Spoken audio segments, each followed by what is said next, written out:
Today I'm going to show you a brand new piece of software, a brand new plugin that's just been released for managing samples, in particular percussive samples. Now, before I get into it, just some disclosure, I am friends with the developers. I did take part in the alpha and the beta testing, but I wasn't paid to do the review, nor was I even asked to do the review. However, I'm not the most neutral party, so hey, take what I say with a grain of salt. Check it out for yourself. I highly recommend it. There's a free trial on the website, and I'll put that in the description below. Now, let's kick into it. Plugins, Atlas. Here we go, and that's it. So, okay, it's definitely different, right? Now, how does it work?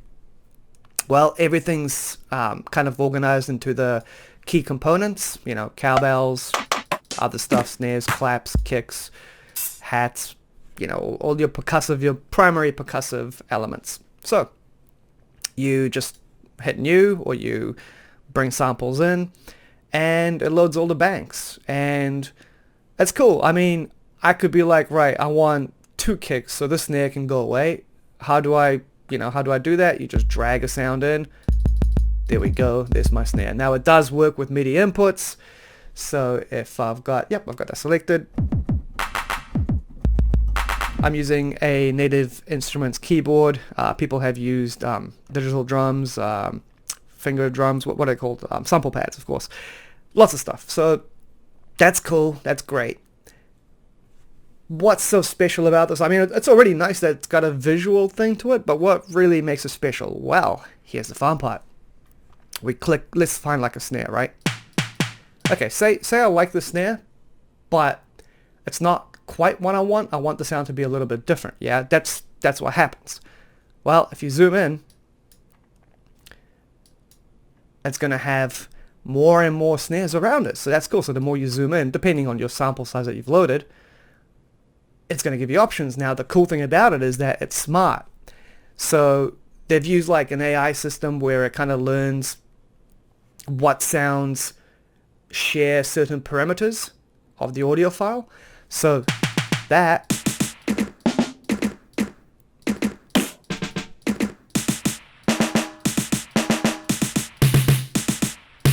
see that? So it's kind of like they're related in some way. The sounds are related. You're not going to get like completely random sounds next to each other. And that's really cool because you can kind of hone in on the sound that you're actually after. And that's the main point of this program. That's the main gist of it. So everything is MIDI based. You can just in your DAW look at the actual MIDI inputs.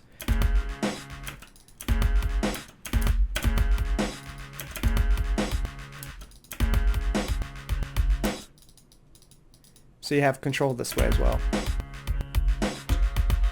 And yeah, that's pretty straightforward, really.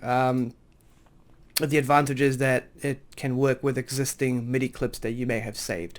Cool. It comes with a sound library by Sample Magic. That is awesome. But what I've been saying throughout is that it's another way to browse your samples. So even though it comes with this sweet kit, you've spent all this money on all these samples over the years, and you've really got a jungle that you've got to work your way through. I think even the most organized person still has all these great samples they've probably never even heard, to be fair. And that sucks, you know. You've got some cool stuff that you want to use. Here's the thing. You can load your own. So I'm not going to create a new map. Depending on the size of the folder that you pointed to, so all you got to do is just hit the button. It asks you what folder you want to load. You do that. It takes a little bit of time depending on how big the folder is. If it's a massive folder, it'll take, 5 minutes. If it's it could take half an hour if you're loading a giant bank, and but at the same time, or giant library, and but at the same time, once you've loaded it, it's not going to assess it again and again and again and again. So it's like a one-time thing. So in this case, I've preloaded this one, and you can save them like this, so you can just go between them. So I've got this loading my map. See that? Nice quick load, and this is quite a big library as well. And that's my stuff. That's my samples.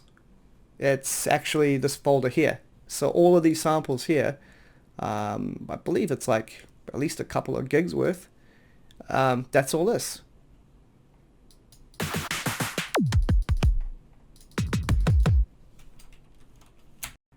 Alright, so the straight up question is, how do you go about using this thing within your project? And the nice thing is there are different ways to do it. So I could be a creature of habit and keep doing things the way I was doing before and just use Atlas as a map, and that's kind of it.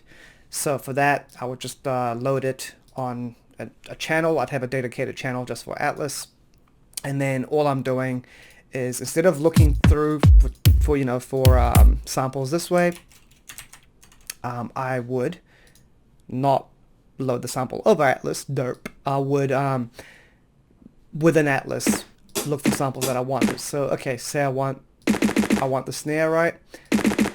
I'll just click this drag and drop button. Boom, there's my snare. Sweet. So that's really nice. Okay, so keep going. Okay, let's drag that one in. Sweet. So you can see you can just use it in this most simple form of just drag and dropping. You can drag and drop from the banks themselves as well, which is nice. But right now you can't drop from here straight. Oh, can you? Okay, sweet. Oh, can you? Can you? What's going on here? Okay, yeah, you can. All right. They've changed some stuff since the last beta. This has just come out, and I've just started playing with it right now. So that's one way to use it. Great. You can just use it just to browse for samples. The other way to use it is giving it its own channel and just working with an actual bank. So if I load this up, there we go, and that's nice and clean. It kind of saves the use of so many different MIDI tracks, which is nice. So a couple of things on top of this. I can just make a new kit on the go, and why I like this for the warping process, especially for me, is because, okay, let's say that you load up a normal wave loop, or a loop from a song that you've previously used and maybe one of your own or whatever. Very often I find that when I'm warping something, I want to like really listen and have control over all of the percussive elements, so that if there's a sound that's bothering me, like let's say that there's a warp point that you can't quite pinpoint where it should be, and there's some freaking snare that's just like hammering away and you want it to go away, well, easy. There goes the snare. All I did was just right click. So it's really cool that you have so much control so easily over the samples in your loops. Now, in addition to that, you've also got this MIDI clip section, and all you do is just drag and drop, and there you go. There's a whole new MIDI layout, and it's nice because you can also save your own as well. Now on top of that, you can also save drum kits. So let's say that I really like this kit as it is. I can just save it. Save drum kit, put it in the folder. This is the kind of file that it will save it as, and it exports the files. I've got it here.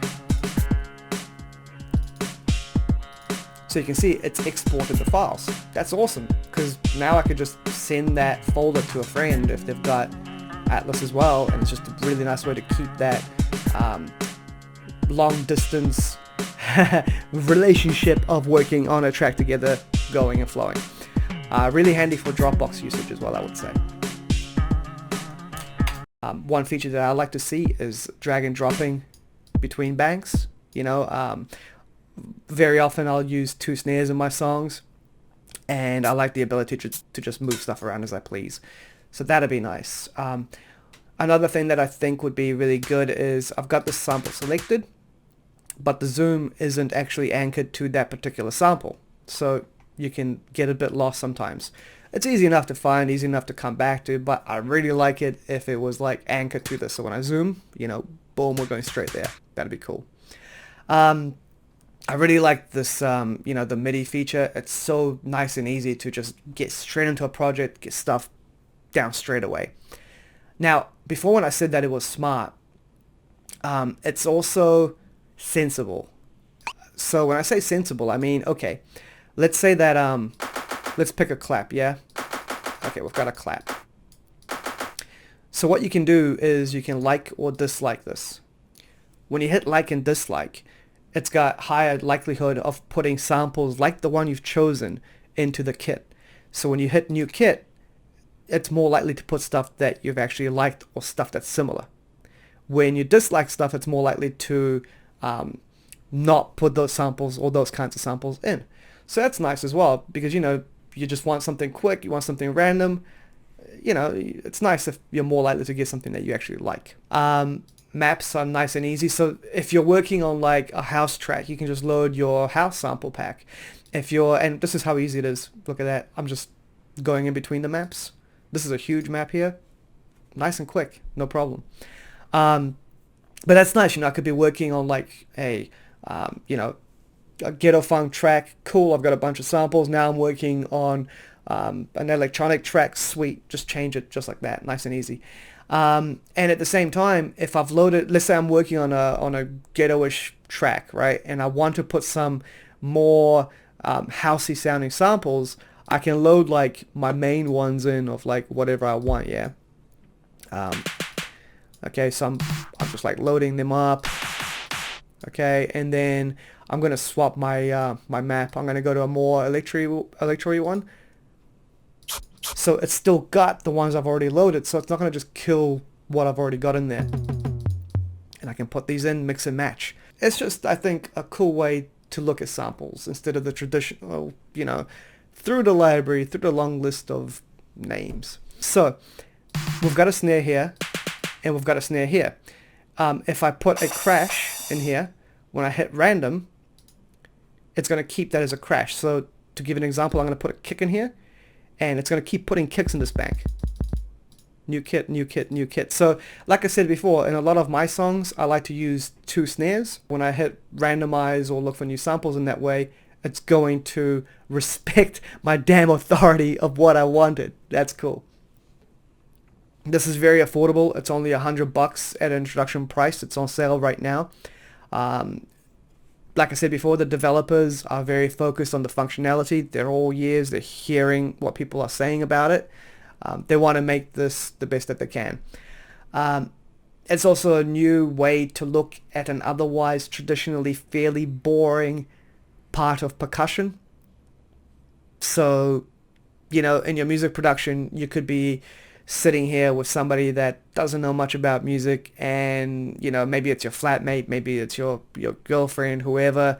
They're just sitting next to you, and you're just saying, hey, what do you think of this? Does that sound better than this, or does this sound better than that? When you're showing them percussion elements, and that's cool. It saves time, essentially. You know, you can get right into a project a lot quicker. For those that have messy libraries, I think this is a huge savior. For those who have clean libraries, I think this is another way to look at your beautiful, tidiness. Really, I would describe it as an icy cold glass of water. This isn't Gatorade. This isn't a hot coffee. This isn't an energy drink.